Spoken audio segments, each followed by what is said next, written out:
Next up, we're going to be looking at probability notation. We're going to be looking at just these formulae that are given to you in the exam. I'm not going to do tests for independence. I'm going to do that next time. Oh, my handwriting's terrible today, but we're only going to be using these ones here. So let's have a look at what these actually mean, because it can look like an alphabet soup, and it is an alphabet soup in a way. So when we say that there's P here, P of course means probability. So probability big X is the probability that event X will happen.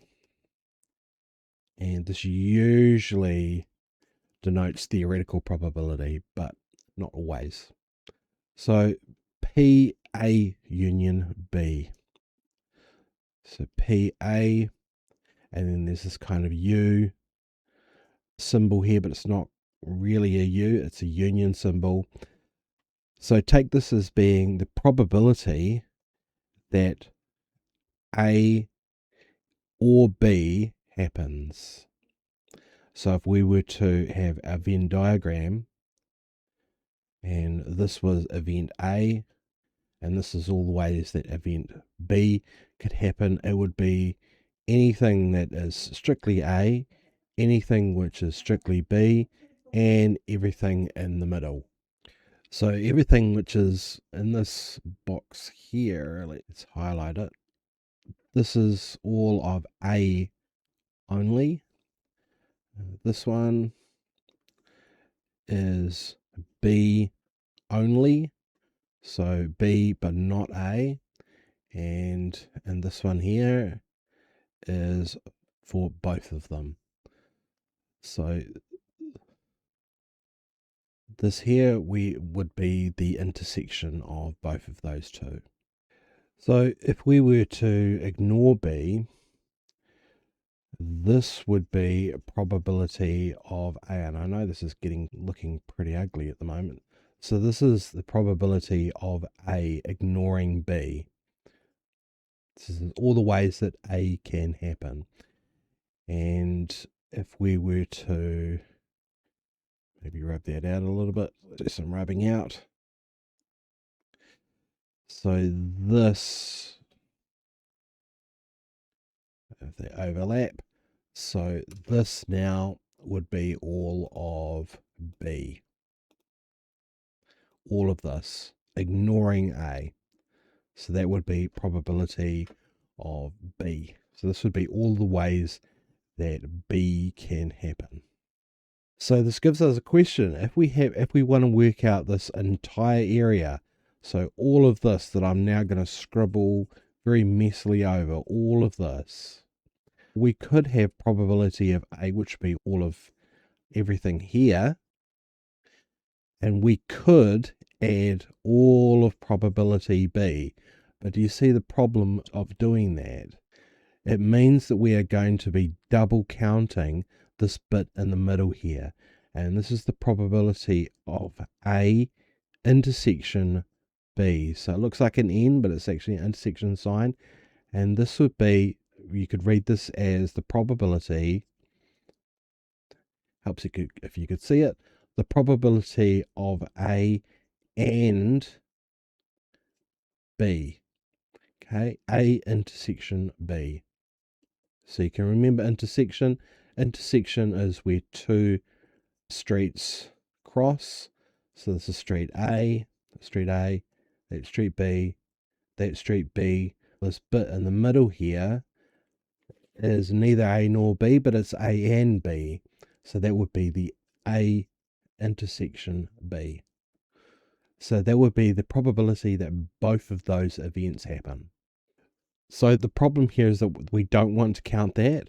So our formula is therefore the probability of A and B, A union B happening, is going to be the probability of A happening, that's in the yellow box or the scribbled over yellow box, plus the probability that B happens. But then to avoid double counting the P intersection B, we're going to take one of the P A intersection B away so that we don't double count that. So let's look at a kind of an example. Say event A was games that Liverpool Football Club win the 24-25 season. And event B was games when Mo Salah, who is one of Liverpool's best goal scorers of all time and was the high goal scorer that season, the games where Mo Salah scored a goal. So here we have all of the games where Liverpool won a game, and here we have all of the games where Mo Salah scored a goal. And if we were to add both of those together, we would get a wrong number because we would count the games in the middle here.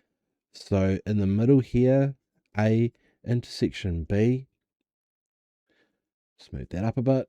A intersection B would be the games that Liverpool win and when Mo Salah scores a goal. So Mo Salah scored a lot of goals that season anyway. So a lot of those games where he scored, Liverpool would have won.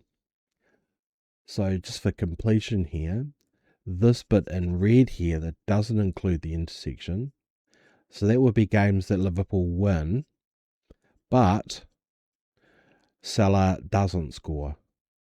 And this one here, let's make this one green. So this would be the games where Salah scores, but they don't win. So let's take that as a loss or a draw. Let's count a draw as a not win. So a little bit of notation that is not given to you in the exam kind of relates to these concepts here. So this is the concept of a complement. And I know that a complement, is that an E or an I? Let's get my spelling. Complement, I know that a complement in normal parlance means that if you wear a nice pair of shoes and someone says, yeah, that's a nice pair of shoes, that would be a compliment. But complement means not something in set theory here. So a complement, apostrophe there, would mean not a. Everything which is not a. And B complement would be everything which is not B. So we can have this one here. So B complement, if this is B and this is A, B complement would be everything here. We're going to presume that we can't be outside these circles, which is breaking the rules, but we're going to presume that it can be either A or B or both. So this would be everything which is not A. And in this one here, the yellow, so this one is the yellow here, is everything which is not A. So it cannot be in the intersection in the middle there, because that would be A as well. And just for completion, let's highlight this. So if we wanted to show everything in here which is A intersection B complement, that would be both of those two combined, because it would be everything which is not in that central box there. Let's move on to the other part of the formula that we're going to do, and that is this part here. And the main thing that throws a lot of students off is the thing that's going on in this bracket here, this line. What's the deal with this line? Probability of A, we're going to say this as given B. So that line means given. So we're effectively shrinking the universe to only those events where we know that B has already happened. Or is just taken as a given that. It's quite often the way that it's written in exams. So an example of this, if we want to come back to football analogies again, let's say that event A is Liverpool wins a match. So Liverpool wins a game of football. It's quite rare this season, but last season it was happening all the time, and we were just having a great old time, running around, laughing, jumping into bushes. It was great. Liverpool wins the match. That's probability. So that's event A. And we're going to say that event B now is Liverpool plays a match at Anfield, which is the home ground, the spiritual home of the Liverpool Football Club. Probability A would be the probability that Liverpool win a game. And this would be the number of games played, the number of games won, divided by the total number of games. Okay. So probability A given B would be the probability that Liverpool win, given that they are playing at Liverpool at home in Anfield. See how that's going to be a bit different? So this is going to be equal to the number of games won at Anfield divided by the number of games at Anfield. They don't win all the time at Anfield, but a lot of the time they do. So you should see that this probability A is not going to be probability of A given B. Presumably for us. It could be, we'll get to that in a later video, but if probability of A given B is greater than probability of A, that means that Liverpool are more likely to win at home. To win at home. So let's think of some examples. Probability of fish and chips, given that it's a weekend, is not going to be the same as the probability of fish and chips, given that it's a weekday. It may be, maybe not, but they are different probabilities. So going back to the formulae, we can see that we can work out the probability of A happening given probability of B, and it's the probability of A intersection B divided by probability of B. So the probability of A given B we've worked out, and we know that probability of A intersection B, we've done that, divided by the probability of B happening outright. Okay, let's kind of look at that in a Venn diagram. So if that's A and that's B. So we want to know probability of A given that B has already happened. So what that means is that this bit here is now no longer available to us because this doesn't include B. So the probability of A given that B is going to happen is going to be this bit in the middle, which is the intersection, because that already has B in it. And we always have to divide two things together. So this is the probability of B there. And this is the probability that also includes A, which is A intersection B. The best way to do this is to do lots and lots of examples. So in our example, we're told that there is a class of 30 students. So let's extract what we've got as we go. So N is going to be 30. So all the students added up is going to be 30. 14 play netball. So the number that play netball is 14. The number that play rugby is 12. I don't know why I've got netball little n and rugby big R. Don't read too much into that. And 5 play both netball and rugby. So number and rugby equals 5. So automatically we see that if there's 30 students and 14 play netball and 12 play rugby, at a minimum, 4 must play neither. Okay, so we're asked to work out what's the probability that this person chosen at random, some student chosen at random, plays either netball or rugby. Okay, let's do the Venn diagram. So we could do the Venn diagram and we could put the numbers in here, and we could say that this is rugby, this is netball, and this is both in the middle here, and we know that's 5, and we know the n is 30. And we could play like a Sudoku puzzle at this stage, but if we have a look at the top here, we already have this answered for us in a formula sense, because we know probability A, B, and intersection B.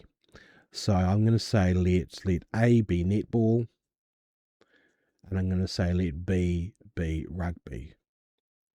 Okay, so the probability that they play either rugby or netball,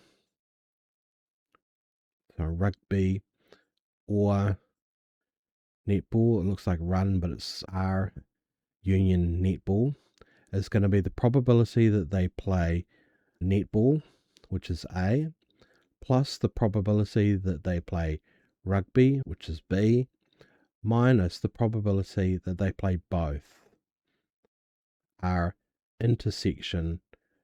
And we've got the answers for these. So how many play, what's the probability that someone plays netball? That's going to be 14 out of 30. So randomly chosen students. So it's out of those 30 random students, plus probability that a player plays rugby, which is going to be 12 over 30. And then so that we don't double count, we're going to work out the probability that it's both, and we know that this is 5 over 30. So this is going to be 21 over 30. And as a decimal, that's going to be 1 divided by 30 is 0.7. So 0.7. And that would be our final answer, or the 21 over 30, although both are multiples of 3, so you could simplify that fraction. So you see how using this formula here at the top means we don't have to go on a sort of guess and check search in the Venn diagram here. The next question asks us, using the same class, 14 play netball, 12 play rugby, 5 play netball and rugby, what is the probability that a student plays netball given that they play rugby? Excuse me. All right, have a think if you want to. All right, we could play our Sudoku again, or we can see that this is a conditional problem. So if we come up here, we're going to use this one here. All right, so this is going to be A intersection B divided by probability of B. So probability of A given B is probability of A intersection B over probability of B. So what are we looking for? We're looking for this. So this is A given B. So probability of netball, given that we know that they already play rugby, is going to be the probability that they play netball and rugby over the probability that they play rugby, just play rugby. Okay, we know this one. We already worked this one out. This was 5 over 30. And the probability that they play rugby is going to be 12 over 30. So the 30 is going to cancel. Again, this is a probability class. It's not an arithmetic class. So that's going to be 5 over 12. And if you want that as a decimal fraction, that's going to be 5 divided by 12. 0.41666666 recurring. 0.41, we'll say 7. Very significant figures. So another example. You're joking. Not another one? Oh, for God's sake, I can't stand this. A group of students there where PM is 0.55, PS is 0.40, probability M intersection S is 0.25, so we don't know what this is, but we're told down here what it is. So M is that as a student takes maths, S is a student takes science. And for this we would expect an overlap because maths and science overlap each other really well. Okay, so there's probably some students where they take neither, but that's their problem. Find the probability that a student takes maths or science. So think in terms of these equations down here, which one are we going to use? And I know I've just blotted them out. Which one are we going to use? It depends on what we've got and what we're given and what we want to work out. So we want to find the probability that they take maths or science. So that's going to be probability of maths or science. Okay, and we've got P intersection S, we've got PS, we've got PM. So which one are we going to use? We're going to use that one. So the probability that they MUS is going to be the probability that they do maths plus the probability that they do science minus the probability that they do maths and science together, because we don't want to double count that. So that's going to be 0.55 plus 0.40 minus 0.25. So if we add those up, we're going to get 0.55 plus 0.4 minus 0.25, and we get 0.7 again. So the probability that they do maths or science or both is 0.7, so 70%, which you would expect. So next we're told that two events, probability of A is 0.6, probability of B is 0.5, and probability of A union B is 0.8. Find probability of A intersection B. So we could use a Venn diagram again, but let's use the formula that we're given, and let's look at what we've got. So we've got that, we've got that, we've got that. We're looking for that. So this one is not going to help us, but this one is going to help us. So knowing that this is now no longer really a probability problem, this is an algebra problem.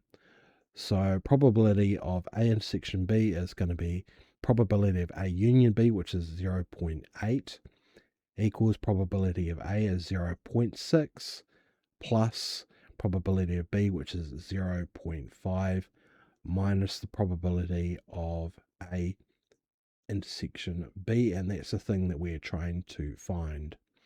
So 0.8 is going to be equal to 1.1 minus the probability of A intersection B.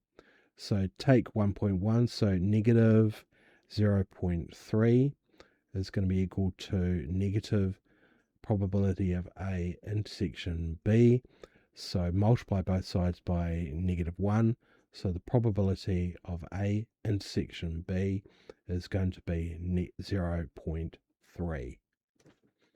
So the takeaway there is to see that we want to turn this into an algebra problem as quickly as we can. This last question we can do in a couple of ways. We can do it just by looking at it, but let's do it by the formulae. So in our world here, we've got a survey of 100 students represented there, and we're asked to find the probability that they own a cat given that they own a dog. So what are we actually looking for? We're looking for probability that they own a cat given that they own a dog. So straight away you can see that the fact that it's only going to be those that own a dog. This column here can go. So we've shrunken our universe a little bit. So that's going to be equal to this one here. So probability of a cat and a dog, which is going to be that one there, divided by the probability that they own a dog, which is going to rely on that one.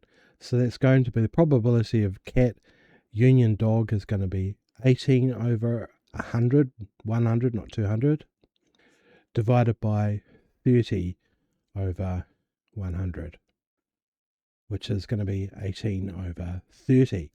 But notice that we could have just done this just straight from the horse's mouth if you want. It's the number of that own a cat given they own a dog. So there's our ones that own a dog. It's going to be out of that, and it's going to be that divided by that, and it's going to give us the same answer anyway. If you look, these are going to cancel, which is going to be 18 out of 30. So my advice is to know how to do both of them, but if you can, turn it into an algebra problem as quickly as possible. The next one is going to be on test for independence. It's going to be a really important one because the formulae for that are not really given to you in the exam. You either know it or you don't.